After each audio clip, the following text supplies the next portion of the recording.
సోదరులారా, కార్యకర్తలారా,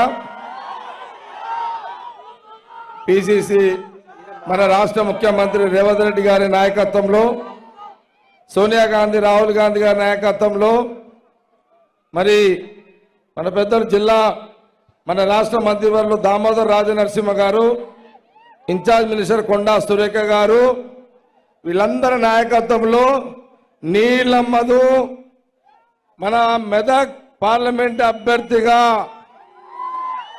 సోనియా గాంధీ, రాహుల్ గాంధీ, రేవంత్ రెడ్డి గారు డిక్లేర్ చేసిన సంగతి ఈరోజు నామినేషన్ రావడం జరిగింది. మనందరూ కూడా తెలిసిన విషయమే.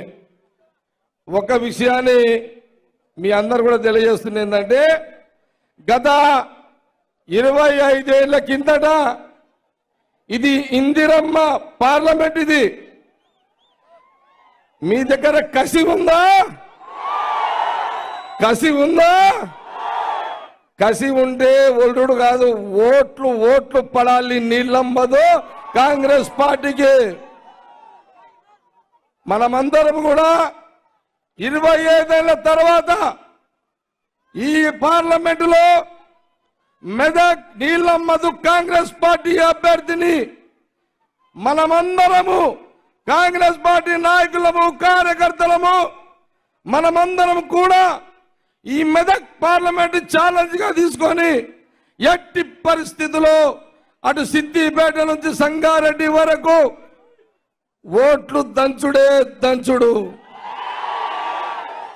సోదరులారా, 2 పార్టీలు ఎవరు అడ్డం వచ్చినా ఊరుకునేది లేదు,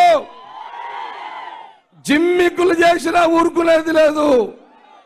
హుషారుతోటి ఆట ఆడుదాం. అర్థమైందా? నేను ఒకటే చెప్తున్నా, ఏది ఏమైనా 25 ఏళ్ల తర్వాత ఇందిరమ్మ పార్లమెంటు రాహుల్ గాంధీ గారికి మన రాష్ట్ర ముఖ్యమంత్రి రేవంత్ రెడ్డి గారు, ఇటు దామోదర్ గారు, కొండ సురేఖ గారు, హనుమంతరావు గారు, మైనపల్లి గారు, అగో పొంగులేడు శ్రీనివాసరావు గారు,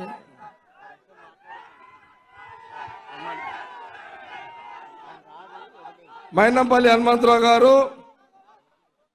ఒక విషయం గమనించుకోండి, సంగారెడ్డి నేను చూసుకుంటా,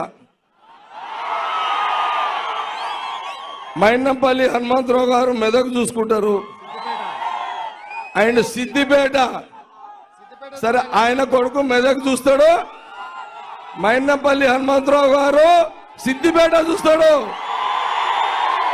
సిద్దిపేటలు ఉన్నారా? ఈడ మీ దమ్ము చూపెట్టండి.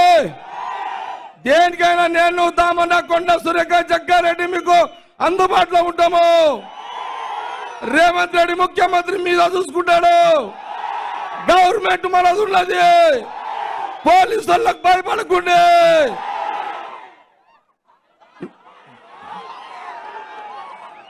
నీళ్ళ మధును గెలిపించుకోండి.